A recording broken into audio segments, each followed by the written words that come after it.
welcoming to the studio Dr. Marc Cohen. Welcome, doctor. Thank you for having me. Oh, you're very welcome. Excited to have you here. Can you tell us a little more about yourself? So I'm Dr. Marc Cohen. I'm the medical director for the El Segundo Fire Department. I'm also a practicing board-certified emergency medicine physician. So I serve as the medical director for El Segundo's fire department, as well as the fire departments for Manhattan Beach and Torrance. And I'm also now helping out consulting with the city itself in regards to the COVID crisis. Well, really happy to have you. So let's start with surfaces.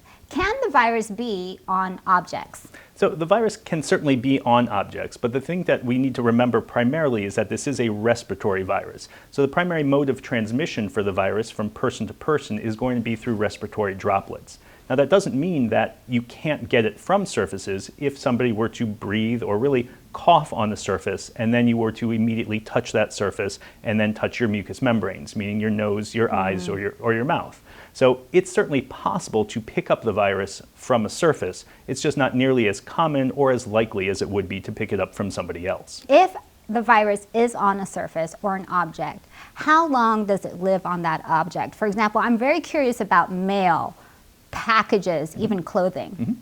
So again, it depends. So it depends on what that surface is. It depends on what the material of that surface is. So the virus itself can survive outside of the body really only for a few hours, sometimes up to a few days in ideal conditions. So depending on what you're touching or what that surface is, if the virus actually gets on it, it may only be there for a couple of hours, or in the case of paper, cardboard, mail, things like that, it's pretty much inactive, completely inactive within 24 hours. So ideal surfaces in terms of plastics, surfaces such as stainless steel, in perfect lab settings, it's been found that you could have viable virus for up to 3 days. But having just viable virus in a perfect lab setting doesn't necessarily mean that it would be infectious. So you need to have a fair amount of viral particles to actually get into contact with your body to overwhelm your natural immune system and to get sick. So having a single viral particle is probably not going to be enough.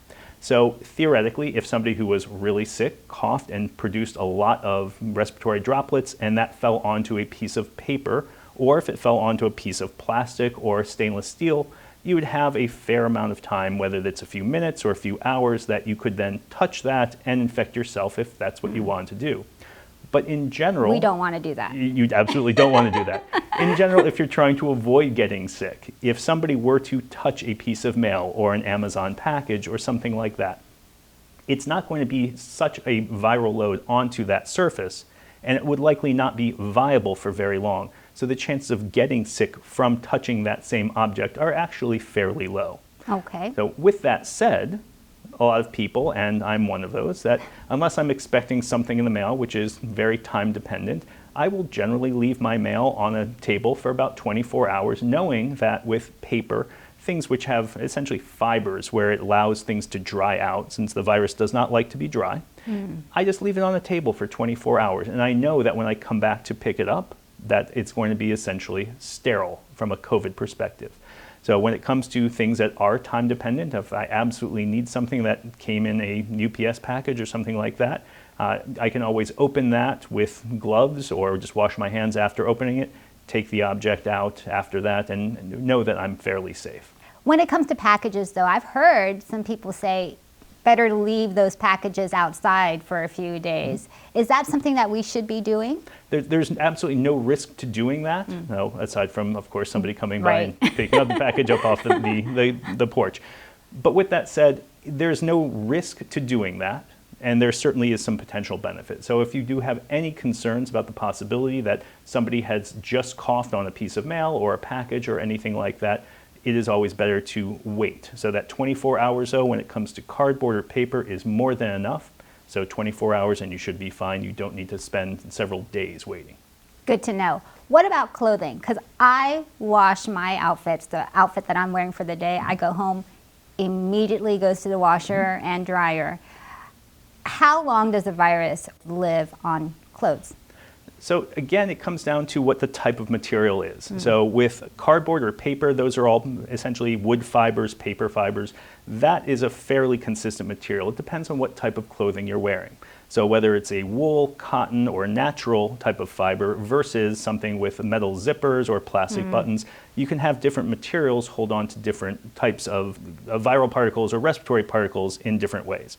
So the plastic may hold on to it for a little bit longer. The natural fibers are going to hold on to it for much less. But again, you're thinking how much viral particle came on me. So if you have a person who has actively been coughing onto you and onto your clothing, and you think, okay, there is COVID now on my jacket or on my zipper or something like that, versus just walking through the environment, the chances of getting a significant viral exposure just walking through the outdoors or anything like that is going to be fairly minimal. So the need to wash your clothing immediately, probably not so high. So it depends for me if I'm coming off of a hospital shift and I'm wearing scrubs that I know was in a medical environment. So if I'm going to the hospital, those clothes, yes, I will put immediately into the laundry.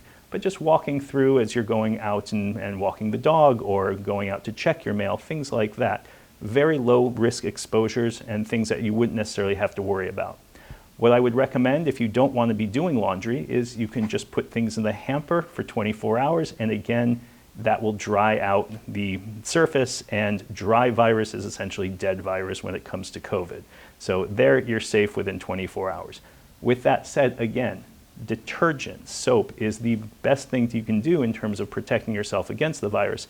The virus itself is encased in a lipid, basically a fat layer. So when you use soap, which disrupts that lipid layer, that will pretty much kill and inactivate the virus within seconds. So by doing laundry, you know that you're safe. Thank you for making my life easier. Much easier. All right, so let's move on to pets. Yes.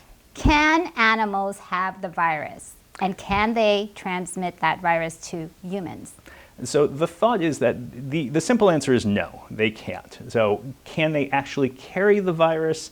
A little bit harder question to answer, and the technical answer is yes. Okay. So it is thought that the coronaviruses themselves are harbored in bats, and that is sort of the initial reservoir, the initial source of the virus before it jumped species and jumped into humans. So knowing that, okay, if it can be in a bat, could it be in other animals? And they have looked and tried to find whether other animals might be infectious, and they have tried to infect certain animals. And what they found is that cats and ferrets, and there's a report of a tiger, I think, in the Brooklyn Zoo, that were found to actually be able to carry the virus. So if they were exposed in large enough amounts, the virus could replicate in that animal. But it wasn't actually found that those were necessarily producing enough virus to be infectious. So cats and ferrets, perhaps the virus can replicate in them. Dogs, it has been detected in dogs, but there have been no cases where they have been for sure identified as an infectious case in a person getting sick from an animal. So the thought of can you give this to your pets? Can your pets give this to you? Very unlikely, not impossible. But then it comes back also then to if somebody were to cough on your dog or cough on your animal, theoretically they could act just like a piece of mail or a piece of clothing as what's called a fomite. A fomite is basically an object that can carry infection. So if somebody coughs and produces a large amount of viral particle and coughs directly on the dog that you then pet, if you touch your eyes or your mouth, then yes, it is possible to get something from your pets, but it is so exceedingly unlikely that it would be one of the few things that I could say you shouldn't worry about. Well, my little cat doesn't go outside, so maybe I don't have to worry about that so much. You're totally safe in that situation. But then for people who have pets that go outside or they walk their dogs, would it be a good idea then to give their pets a wash when they come back home? I wouldn't necessarily say that the animals need to be washed when you come back home. I think it's more of an issue of should you keep your dog from interacting with other unknown dogs. And so that's one of the precautions that I've taken as a dog owner, is that unless it's a dog that's being quarantined essentially with the family and I know and trust that situation, I just assume that it's possible that another unknown dog, their owners could possibly have COVID, and I just keep my distance. The dog's not happy with it, but I know it's just safer. All right, well, good advice there. And don't forget to check out elsegundo.org for all the latest and accurate information on COVID-19.